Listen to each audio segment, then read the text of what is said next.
Good morning.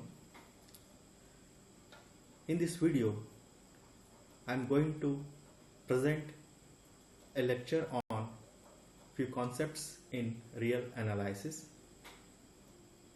which is for BSc 5th semester, subject Mathematics, paper 1, chapter Riemann Integration, and name of the presenter Dr. Sridhar. So let us start. So Riemann integration means it is the integration, it is a study of integration using arithmetic without using the geometrical concepts. That means, as we know that integration is a reverse process of differentiation, or in other words, we have learnt integration in our PUC second year as area between a plane curve. Okay, so Riemann integration means it is study of integration using arithmetic without using a geometrical concepts.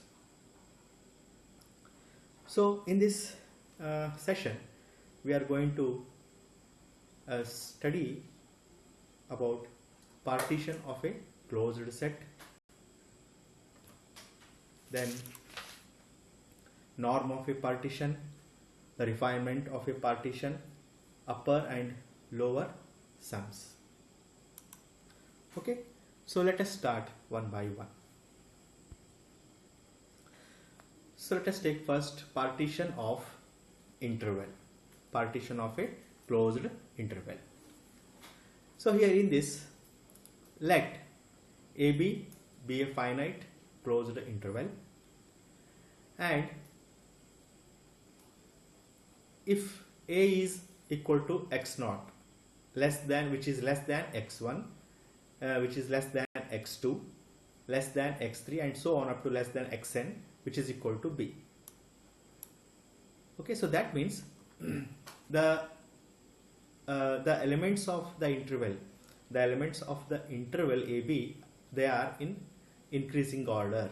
So the first element of this interval is less than the second element, and the second element is less than the third element, and the third element is less than the fourth element, and like that we'll get increasing numbers. Okay, so therefore we say that let AB be a finite closed interval, and if A is equal to x0, which is less than x1, which is less than x2, which is less than x3, and so on up to less than xn equal to b, then the finite ordered set, P is equal to its set of x0, x1, x2, x3 up to xn is known as partition of an interval I. Okay, so now again here, if you take small intervals, say that is I1 is equal to which contains the elements from x0 to x1. It is a set of elements. It's a set of elements containing the points between x0 to x1. Similarly, if you take I2, it is an interval containing the points between x1 to x2. Similarly, I3, x2, xr, and so on, IR in general, we take xr minus 1 to xr. So these are known as segments of partition P. Segments of partition P means what? If this is a partition, if this is a partition of this closed interval, then these are known as subintervals of this partition. These are known as subintervals, or in other words, these are also called as segments of partition P. And here in this delta R, so this delta R is equal to xr minus 1. Okay, xr minus 1 is called as length of the subinterval, length of the rth subinterval. Suppose that if I take the interval I1, So it contains the points from x0 to x1. Okay, so now the length of this interval I1 is x1 minus x0. The length of this interval is x1 minus x0. Similarly, if you take the subinterval I2, which contains points from x2 to x3, then x3 minus x2. Okay, then x2 minus x3, x2 minus. So it is defined as the length of the greatest of all the intervals xr minus 1 to xr of the partition is called norm. Okay, and is denoted by this symbol, norm of P, or it is also denoted by mu of P, or mu of P is equal to maximum of all delta R such that 1 is less than R, which less than or equal to R, which is less than or equal to N. Okay, so that is what, if suppose that if you take the subintervals of this partition P, suppose that there exist 5 subintervals, and automatically we have 5 lengths of the interval, right? So among the 5 lengths, the greatest of all the intervals, the greatest of all the lengths, it is known as the norm of a partition P. Next comes refinement of a partition. If P1 and P2 be two partitions of AB such that P2 is superset of P1. P2 is a superset of P1 means what? Every point of the set P1 is as well as a point of P2. Every point of P1 is as well as point of P2. Okay, so whatever the points we have in P1, the same points we have in P2 also. So then we say that P2 is called as a refinement of P1. P2 is called as refinement of P1, or P1 is called as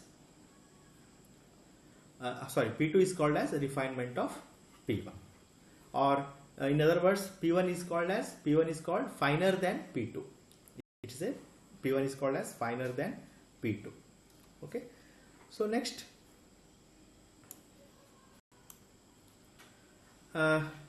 is P1 union P2. So P1 union P2 is known as a common refinement of P1 and P2. Next comes upper and lower sums. So here the upper sum is denoted by UPF. So UPF is equal to capital M1 delta 1 plus capital M2 delta 2 plus and so on dash dash dash plus capital Mn delta n.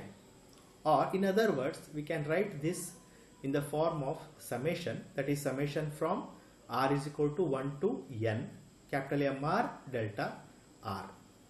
So it is called as upper sum of the corresponding partition. Now see here, this capital M1, these are capital 1, a capital M1 is nothing but supremum of the subinterval I1. Similarly, capital M2 is the supremum of the subinterval I2. And similarly, capital Mn is supremum of the subinterval In. Okay, and where this delta 1, delta 2 and delta n. So these are lengths of the subinterval. These are the lengths of the subinterval. Similarly, we define the lower sum, that is LPF, which is equal to small m1 delta 1 plus small m2 delta 2 plus and so on up to plus small mn delta n, which is equal to summation from r is equal to 1 to n cap small mr delta r. So in this this small m1 m2 up to mn, so they are called as infimum of the subintervals, and delta 1, delta 2 and delta n, they are called as the lengths of the subintervals. Next comes oscillatory sum. If suppose that UPF minus LPF is equal to summation from OR delta R, then this is called as oscillatory sum. This is called as oscillatory sum. So next we have properties of upper and lower sums. So the first property is, let f be a bounded function defined on the interval AB, and let m, small m and capital M be the infimum and supremum of f on AB. Then m into b minus a is less than or equal to L of PF, that is lower sum, again which is less than or equal to upper sum, that is U of PF, again it is less than or equal to capital M into b minus a. So this is the first property. Next we have a second property. It states that let f be a bounded function on the interval AB, and let P be the partition of the interval AB. If P is refinement of P, if P dash is a refinement of P, then we have first one, lower sum, that is LPF, is less than or equal to lower sum of P dash comma F. Similarly, second property we have upper sum of P comma F is greater than or equal to upper sum of P dash comma F. And similarly, lower sum of P F is less than or equal to lower sum of P dash comma F, which is again less than or equal to upper sum of P dash comma F, which is less than or equal to upper sum of P comma F. Next, fourth property we have, fourth one is upper sum of P comma F minus lower sum of P comma F is greater than or equal to upper sum of P dash comma F minus lower sum of P dash comma F. And the last one, fifth one, we have W of P comma F is greater than or equal to W of P dash comma F. So this is the second property. Now let us solve some problems on finding the or computing the upper and lower sums. So here the problem is, if f of x equal to x square is defined on the interval 0 to 1 and p is equal to 0, 1 by 4, 2 by 4, 3 by 4, 1, be the partition of the interval 0, 1, then compute lower sum of PF and upper sum of PF on the closed interval 0, 1. Okay. So solution, how to solve? So what we do, let the partition P divides 0, 1 into subintervals. Okay, so let us divide the partition, this partition, into subintervals. Say I1 is equal to 0 to 1 by 4, then comma I2 is equal to 1 by 4 to 2 by 4, then I3 is equal to 2 by 4 to 3 by 4, comma I4 is equal to 3 by 4 to 1. Let us divide the small this whole interval into a smaller subintervals taking an equal length. Say suppose that if I take the first point as 0 and I add 1 by 4 to 0, so we will get the second point, that is 1 by 4. Next, to obtain I2, then I take the second element of this I1, that is 1 by 4, and I add again 1 by 4 to this, so I will get 2 by 4. Similarly, to get the third subinterval, I take the second element of I2, that is 2 by 4, and I add 1 by 4 to it, and will get 3 by 4. Okay, so like that I will obtain I1, I2, I3 and I4. I4 as 3 by 4 to 1. Okay, 3 by 4 to 1. So these are the subintervals. Now let us calculate the length of these intervals. That is very simple.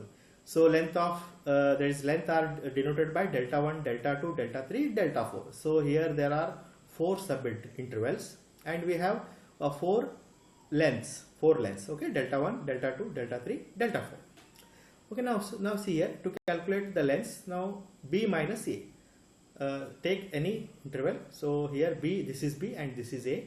B minus a, that is 1 by 4, minus 0, that is 1 by 4. Similarly, the length of the subinterval I1 is 1 by 4. Similarly, the length of the subinterval I2 is also same 1 by 4. I3 is also 1 by 4 and I4 is also 1 by 4, because we have divided the interval with an equal length Okay, so now we get delta 1 is equal to delta 2 is equal to delta 3 is equal to delta 4 is equal to 1 by 4.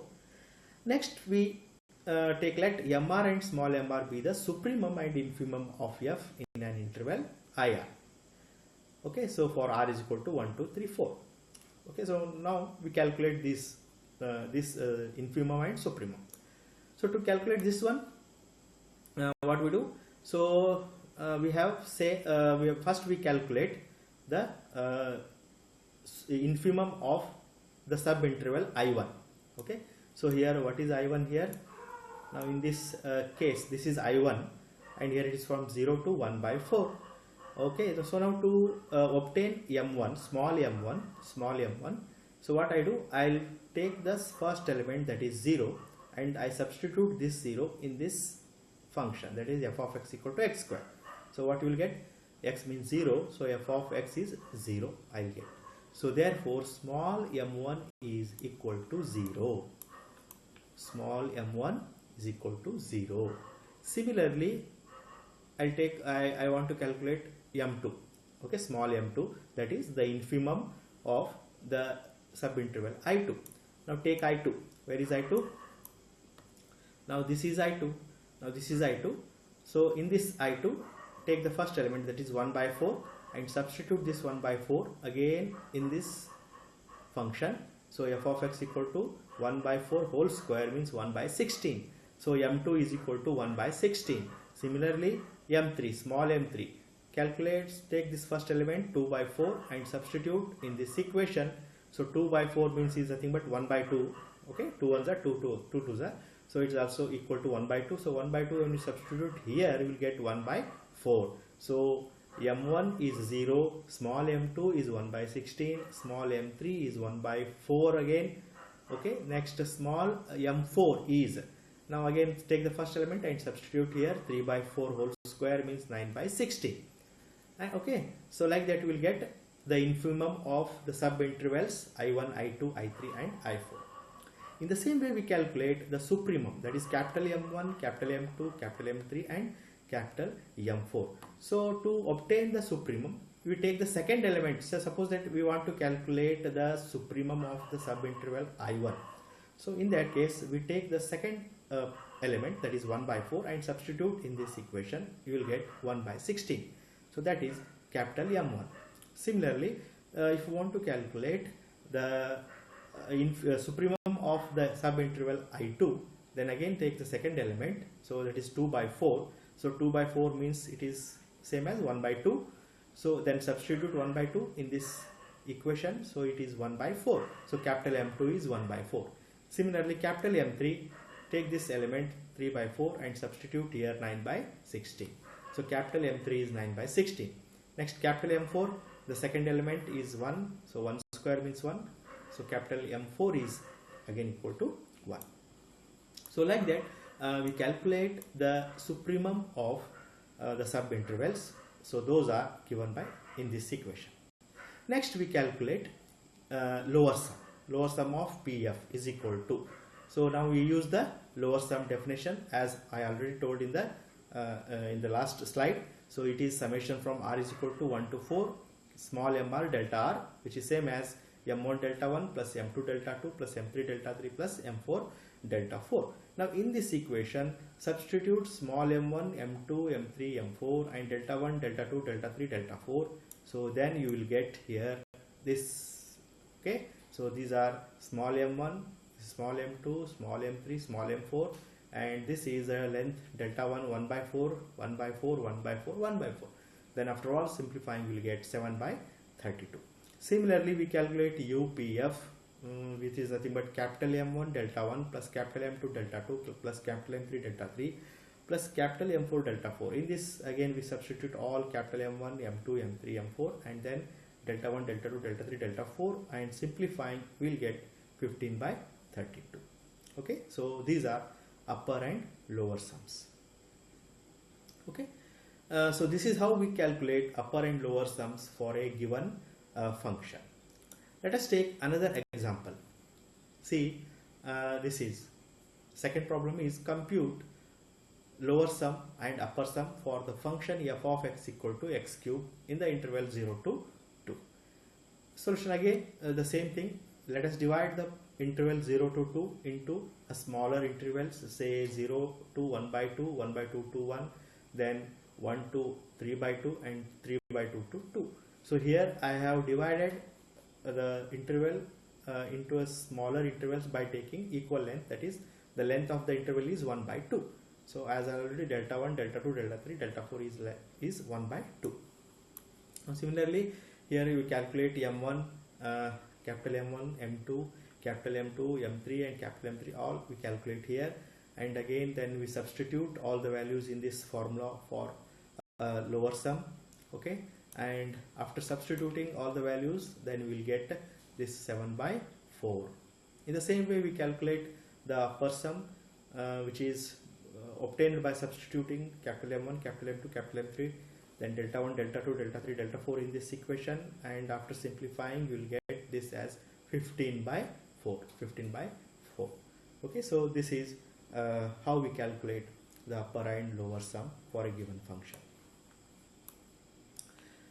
Okay, in the same way take another example, say compute lower sum and upper sum for f of x equal to 1 plus x square on the interval 0 to 1. So again here we have divided it should be 0 to 2, the interval it is 0 to 2. So now here we divide the interval 0 to 2 into a smaller intervals by taking length of the interval as 1 by 4. Here I have taken delta 1, delta 2, delta 3, delta 4 as 1 by 4, and I have divided this interval into 1, 2, 3, 4 subintervals. Okay, so then I have calculated M1, then capital M1, small m2, capital M2, small m3, capital M3, and it is all similar to that we have did in the last two problems. Okay, so same thing we continue here also. Then we calculate the lower sum again by using the same and substitute all the values here, and then we'll get this as 39 by 32. In the same way we calculate the upper sum and we obtain the answer as 47 by 32. Okay, so this is how we calculate upper and lower sum. Okay, so next we have just look at this problem and try to solve yourself. Okay, so it is given as the upper sum of a constant function f of x equal to k is again. So the first option is constant, the second option is x, third is x square, then fourth is 1 plus x. Okay, so try to solve this problem as I have solved in the last 2-3 problems, and find out the answer for this. Okay, so actually the answer is A. It should be a constant. Okay, so then try to solve this and you will get the answer. Similarly, if f of x equal to x cube is defined on 0 to a, then the upper sum of f of x equal to x cube is, okay, the first option is a by 4, second is a raised to 4 by 4 into 1 plus 1 by n whole square, third option is 0, and fourth is a. Okay, so find out this answer, and the answer is given. After finding the answer, just compare your answer with this given answer. Okay, so next, similarly we have the third problem. I have given this as these problems as homework, so try to solve these. Okay, so this one is the lower sum for the function f of x equal to sin x over the interval 0 to pi by 2 is, okay, the 4 options are given and you have to choose the correct answer by solving the given problem. The answer is given, that it is B, right? So fourth one, it is given as let f of x be defined on AB as f of x equal to 0 when x is rational and 1 when x is irrational. Then the upper and lower sum for f are equal, not equal, does not exist. Okay, so what you have to do is you have to take the function f of x, right? Then calculate both upper sum and lower sum. Upper sum and lower sum, applying these conditions. Okay, applying these conditions, and then compare, see that whether both upper and lower sums are equal or not equal. Okay, then you have to, the answer is not equal, B. Okay, so just try these problems. Okay, and another problem we have f of x equal to x defined on 0 to 1 and p is 0 to 1 by 3 comma 2 by 3 comma 1, be a partition of 0 1. Then the upper sum of f of x is, okay, so the first option is 1 by 3, second is 5 by 3, third is 2 by 3, and D is none. Okay, so answer is C. So just try to solve these problems, then only you will get the idea of solving these upper and lower sums.